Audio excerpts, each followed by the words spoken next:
Hello, I'm Bernard Hickey from interest.co.nz and welcome to 90 at 9, brought to you in association with the BNZ. This is your morning briefing where you get everything you need to know in 90 seconds at 9 o'clock, starting now with news that Pacific Blue is looking at reviewing its routes, including in New Zealand. This is after a profit downgrade.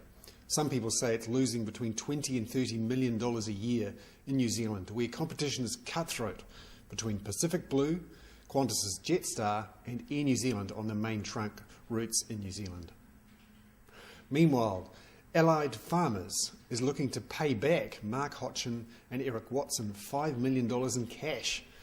This is part of the original deal, apparently, according to the New Zealand Herald, and it has to be done by the end of this month. This will be a galling prospect for Rob Alloway at Allied Farmers, given the losses that have been booked on the huge loans that they bought from Hanover Finance.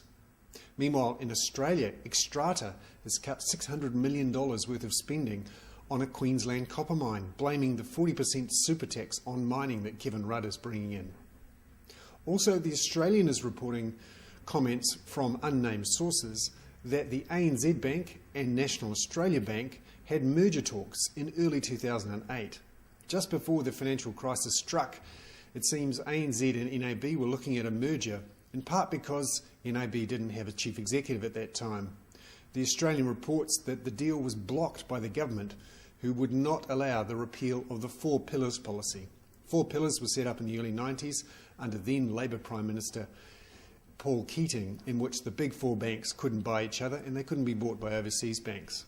In the end, this policy helped keep the Australian banking system strong during the crisis. And it ended the discussions about a merger with the appointment of Cameron Klein as the chief executive of National Australia Bank. Remember, he was the CEO of BNZ here in New Zealand. I'm Bernard Hickey.